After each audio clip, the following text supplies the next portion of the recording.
शहर की चहल-पहल से दूर एक छोटे से गांव में पूजा रहती थी। उसका जीवन सादगी से भरा था। सुबह मंदिर में दिया जलाना, शाम को किताबों के साथ समय बिताना। लेकिन उसके दिल में एक अनकही चाहत थी, जिसे वो किसी से कह न पाती। एक दिन गांव में मेला लगा। रंग बिरंगी दुकानों के बीच पूजा की नज़र एक अनजान चेहरे पर पड़ी। वो था राहुल, जो शहर से अपने दादाजी के पास छुट्टियां बिताने आया था। राहुल की मुस्कान में कुछ ऐसा था कि पूजा का दिल धड़क उठा। मेले में एक छोटी सी मुलाकात, जब राहुल ने पूजा को गिरने से बचाया, ने दोनों के बीच बातचीत की शुरुआत कर दी। हर शाम तालाब के किनारे दोनों मिलते। राहुल पूजा को शहर की कहानियां सुनाता और पूजा उसे गांव की सादगी का जादू दिखाती। धीरे धीरे दोस्ती प्यार में बदलने लगी। लेकिन राहुल को शहर लौटना था। पूजा को डर था कि ये खूबसूरत पल बस एक सपना बनकर रह जाएंगे। आखिरी दिन जब राहुल जाने वाला था, उसने पूजा से कहा, मैं वापस आऊंगा पूजा, तुम्हारा ये गांव और तुम्हारा साथ, मैं इसे कभी नहीं भूल सकता।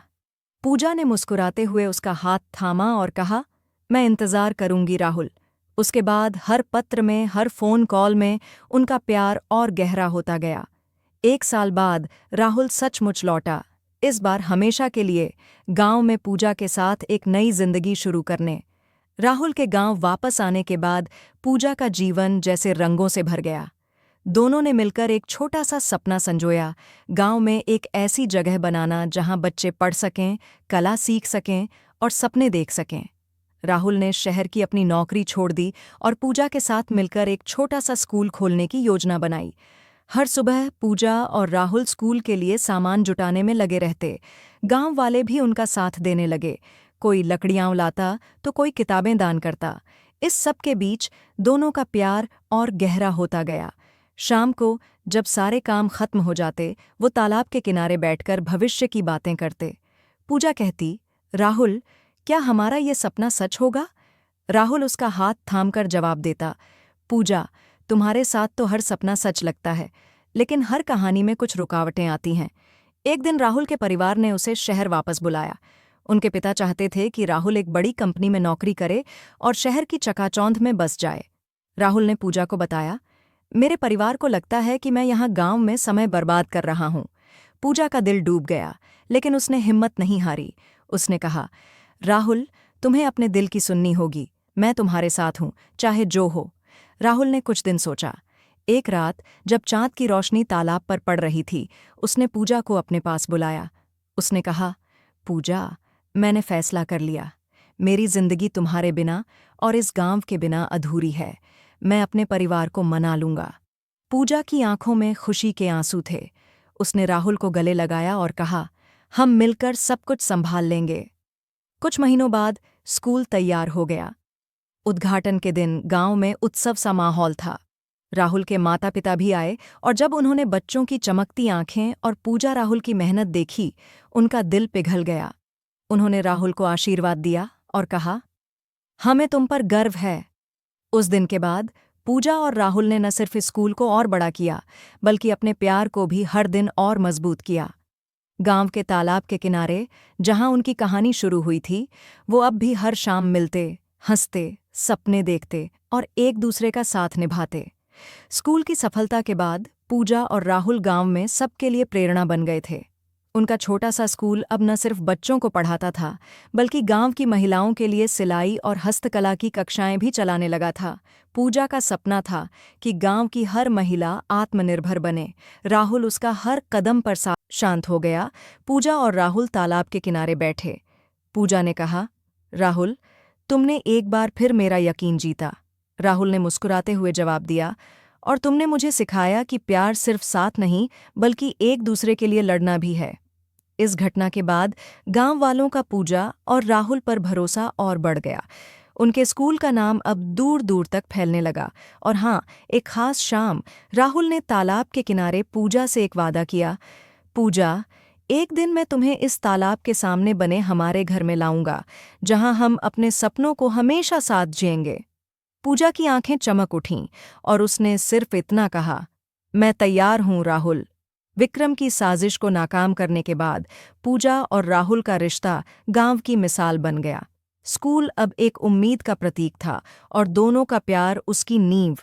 गांव में हर कोई उनके बारे में बात करता, कैसे दो लोग न सिर्फ एक दूसरे के लिए बल्कि पूरे गांव के लिए लड़ते थे। लेकिन पूजा के मन में अब एक नई उलझन थी।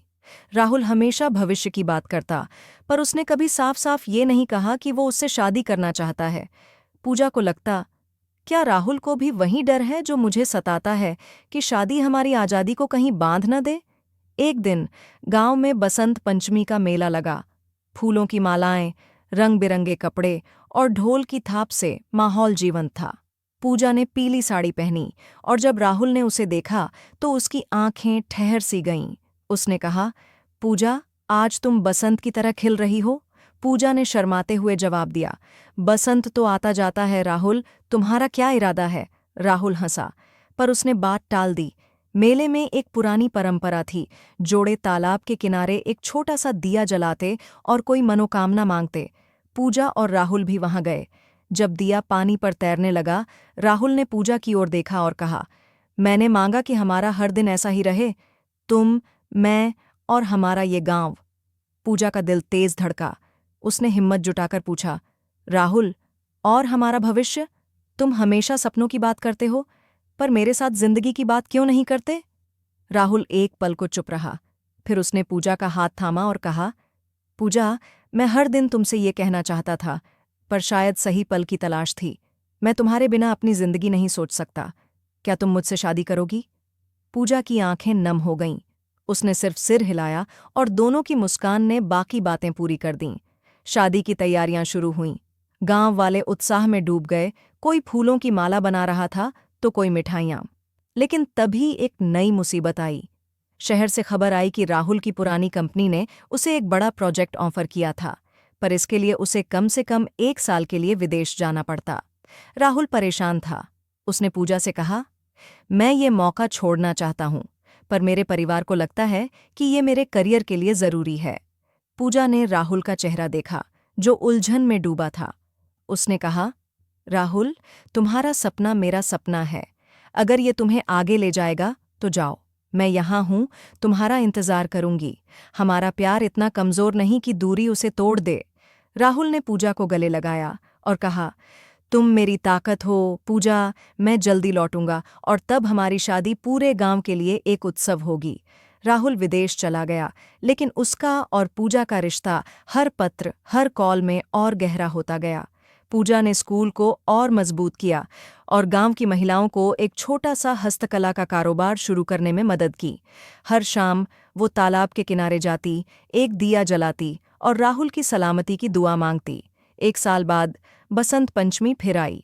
गांव में मेला लगा था। पूजा मेले में बच्चों के साथ नाच रही थी, तभी किसी ने पीछे से उसका हाथ थामा। वो मुड़ी तो राहुल सामने खड़ा था, उसकी आंखों में वही पुरानी चमक। उसने कहा, पूजा, मैंने वादा किया था कि लौटूंगा, अब मैं कहीं नहीं जाऊंगा। पूजा की खुशी का ठिकाना न रहा। उस रात तालाब के किनारे राहुल ने पूजा के लिए एक छोटा सा तोहफा निकाला, एक अंगूठी जिस पर छोटा सा फूल बना था। उसने कहा, ये बसंत की निशानी है और हमारी शुरुआत। पूजा ने अंगूठी पहनी और कहा, राहुल, अब बस एक वादा, हम हमेशा एक दूसरे के सपनों को सच करेंगे।